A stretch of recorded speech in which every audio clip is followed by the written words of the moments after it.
Cette vidéo va spoiler Chainsaw Man jusqu'au tome 15. Bon visionnage. Est-ce qu'il serait pas temps de faire un petit bilan sur la deuxième partie de Chainsaw Man? Alors pour ceux qui débarqueraient à l'improviste et qui savent pas que en fait à partir du tome 12 c'est une deuxième partie, la raison est plutôt simple. En fait c'est Tatsuki Fujimoto, en fait il a décidé de faire une sorte de petite pause entre le tome 11 et le tome 12. On va dire aussi que la fin du tome 11 marque la fin d'un arc assez majeur et qu'on passe dans une autre ère avec ce tome 12. Je crois qu'on a eu à peu près une pause de 1 an ou quasiment 2 ans. Entre temps il a fait un petit one shot qui s'appelle Welcome Back Alice. Pas du tout, qui s'appelle Adieu Eri. c'est un autre manga, Welcome Back Alice. Et voilà, il est revenu avec ce 12e tome de Chainsaw Man.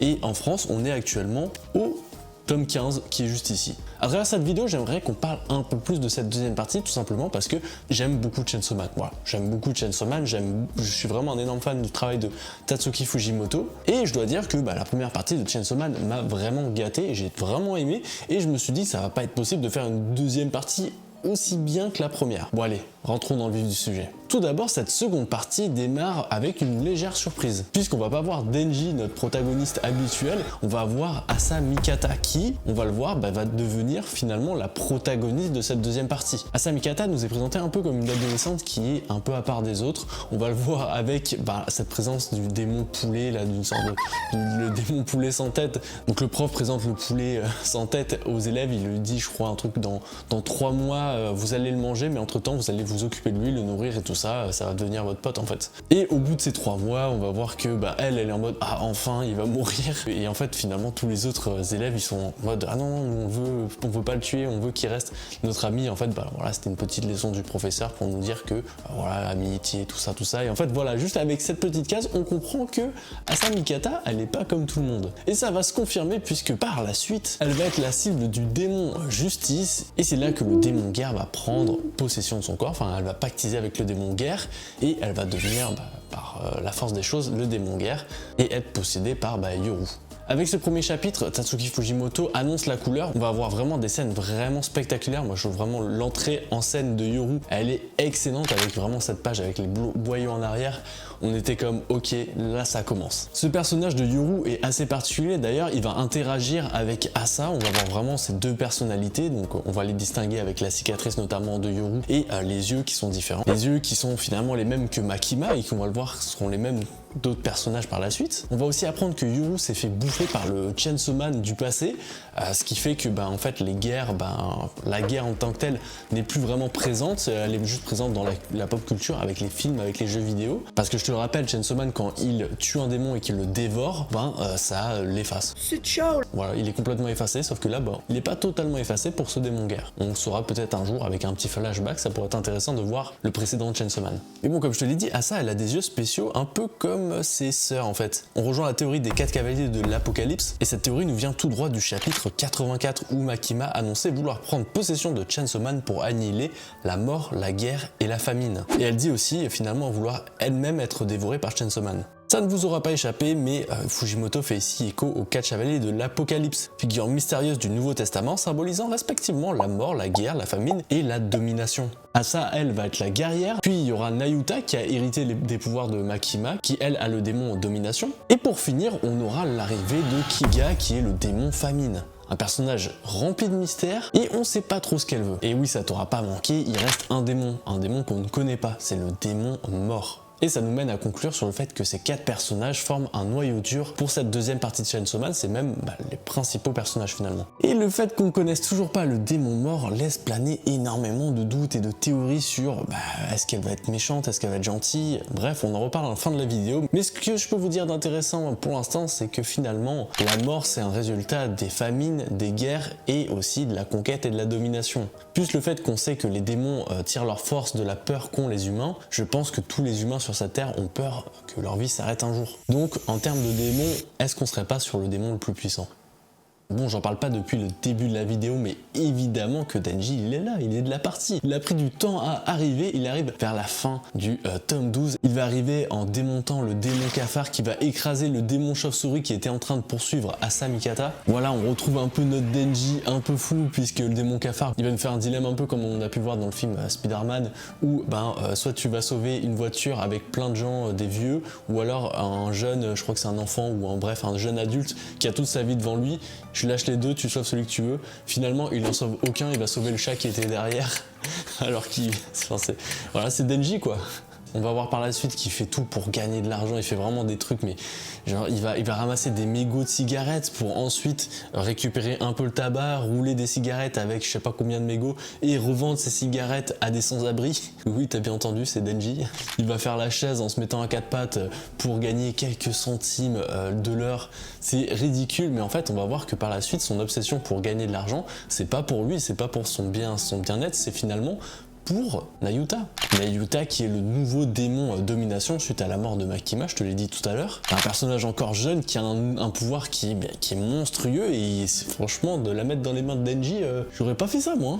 Mais on va voir que finalement c'est un duo qui fonctionne bien, Nayuta a confiance en Denji, Denji va faire vraiment beaucoup pour Nayuta puisqu'il le dit à un moment dans une planche, il dit qu'il veut lui offrir la possibilité d'aller à la fac, donc il veut gagner de l'argent pour qu'elle ait peut-être sûrement un avenir vraiment radieux et voilà, il va agir comme un père en fait finalement pour Nayuta. Alors forcément Denji n'ayant pas eu de figure paternelle et maternelle, il sait pas trop comment s'y prendre et il est encore jeune aussi, donc voilà, c'est vraiment un jeune père au foyer tout seul qui va devoir se débrouiller et on voit que dans les scènes où voilà, ils sont étalés sur un lit avec des chiens, enfin, ça respire pas la bonne santé chez eux, mais il y a un climat d'amour paternel qui est assez beau à voir je trouve, et finalement ça dénote vachement avec le Denji de la première partie qui faisait preuve d'immaturité. Alors oui, Denji est toujours immature, mais il progresse, on voit qu'avec ces petites choses là ça progresse un peu plus. Et en parallèle de tout ça, de sa vie de jeune père on va dire, il continue à défoncer des démons, voilà, il œuvre pour le bien et il le fait un peu en mode Saitama puisque il va vraiment massacrer des démons assez puissants par-ci par-là, sauf que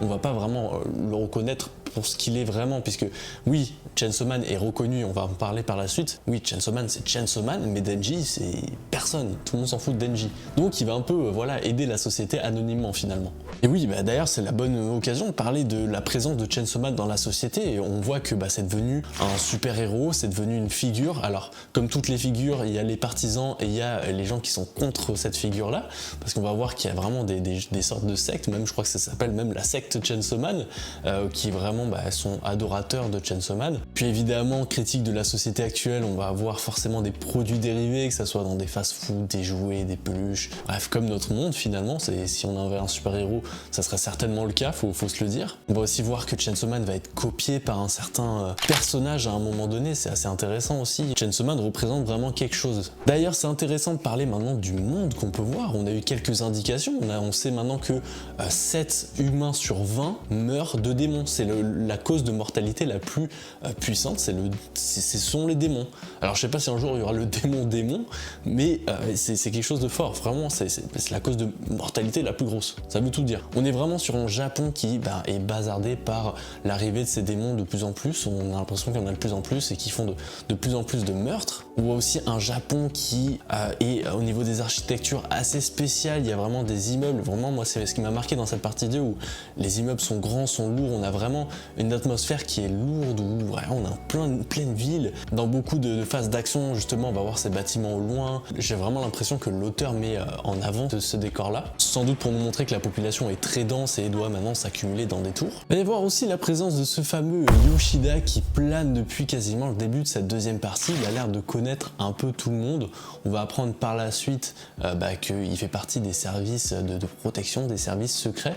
Et en fait, il en sait beaucoup. Déjà, il connaît l'identité de Chainsaw Man, il va connaître aussi Asami Kata, à laquelle a le démon guerre. Ce personnage est très intriguant, on sait pas trop encore ses motivations. Alors, il a l'air d'agir pour le bien du Japon. Il a l'air d'être un chasseur de démons, on l'a vu avec ses tentacules intervenir parfois.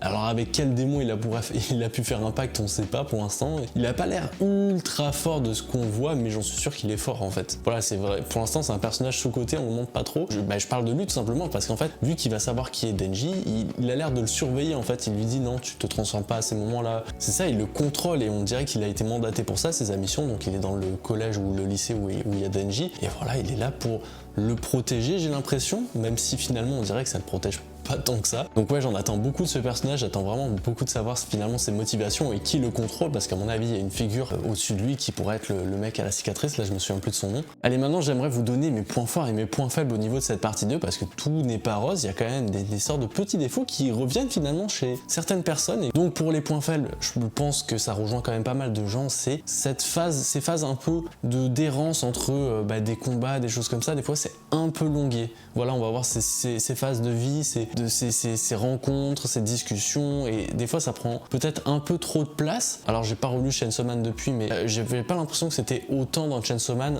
La première partie, j'ai l'impression qu'il y avait une cadence beaucoup plus rythmée au niveau des affrontements, et j'ai vraiment l'impression que c'est un choix de l'auteur dans cette partie 2 de laisser un peu plus de place, un peu plus de temps pour développer ces personnages, pour qu'ils aient vraiment une interaction entre eux. Donc pour l'instant ça a l'air d'être un défaut, mais qui sait, par la suite ça va devenir que plus intéressant finalement. Et pour l'instant, je dois le dire, il manque d'un grand méchant. Dans ces 4 premiers tomes, on a des démons qui sont assez intéressants. On va avoir notamment ce démon chute qui va donner un affrontement hyper, graphiquement super intéressant. Mais dans la partie 1, par exemple, on avait le démon flingue qui vraiment planait, et c'était vraiment une menace, et il était annoncé depuis le début clairement. Mais dans cette partie 2, on sait que Yoru veut tuer Chainsaw Man, mais finalement on voit que ça se fait pas, et on a plus l'impression que ça va devenir une team et qui vont affronter quelque chose plus tard. J'imagine que ça va être le démon guerre, mais il n'a pas été annoncé vraiment comme il faut, donc j'ai l'impression qu'on est vraiment sur le début de quelque chose.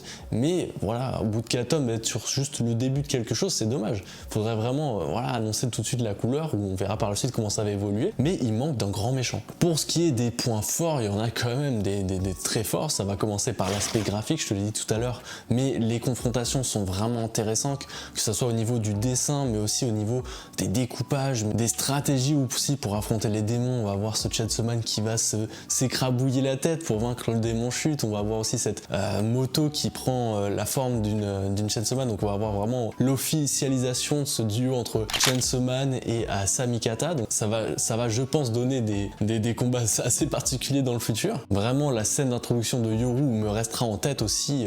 Cette planche, elle est magique. Et aussi c'est un point fort, ce personnage Samikata qui va finalement prendre vraiment plus de place dans le manga, et comme je te l'ai dit, maintenant c'est un duo, c'est Denji et Samikata pour cette partie 2, et c'est rafraîchissant puisque voilà, on passe sur autre chose, on va développer un autre personnage qui finalement va servir aussi à développer Denji, qui je trouve Denji, je le préfère dans cette partie 2. Comme je te l'ai dit, il y a une sorte de profondeur. Alors il y a des gens qui vont continuer à dire que Denji il est débile et tout ça, mais je trouve que Fujimoto envoie des petits signaux comme quoi Denji il grandit, et je pense que voilà, au fur et à mesure il va grandir. Alors il a toujours des un peu mon objectif c'est de tringler tout ça, c'est ce qu'il dit, c'est drôle, c'est fun, mais voilà, je trouve quand même que oui, l'auteur sort des choses comme ça, mais il sort aussi des points forts pour Denji, et justement c'est sa relation avec Nayuta qui est naissante. Et même je suis un peu frustré de pas en avoir vu un peu plus sur Nayuta, ça reste encore très vague, on a l'impression qu'elle est un peu à côté de l'histoire. Alors là elle recommence un peu à prendre le devant de la scène sur ces derniers mangas là, sur le tome 15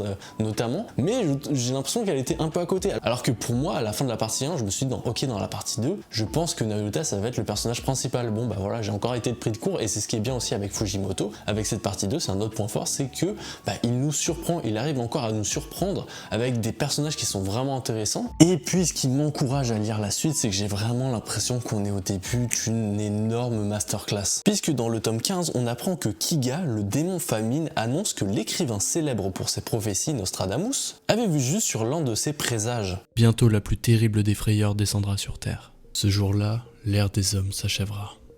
Enfin, on y est. Ça y est, nous y est. Est-ce que cette terrible frayeur serait pas ce qui manque à cette partie 2 de Chainsaw Man? Est-ce que ce serait pas le démon mort qui arrive enfin sur Terre pour installer un vrai climat de peur? Honnêtement, quand ce démon mort arrivera dans le manga, je pense qu'on va s'en souvenir pendant un moment. En tout cas, avec ça, Fujimoto nous dresse un avenir radieux pour cette partie 2 de Chainsaw Man. En tout cas, toi, n'hésite pas à mettre ton avis sur cette deuxième partie de Chainsaw Man, si tu as aimé ou pas. Bref, j'ai envie de savoir vos avis. Si le manga t'a intéressé et que tu veux le commander, tu peux le commander sur Lirka. Avec mon code de réduction, tu as moins 10% sur ta première commande si tu viens d'un autre pays que la France. Voilà, vous êtes très peu à pouvoir l'utiliser, mais voilà, c'est en description comme d'habitude. On se retrouve la semaine prochaine aussi comme d'habitude pour une nouvelle vidéo. C'était un viewer. Ciao.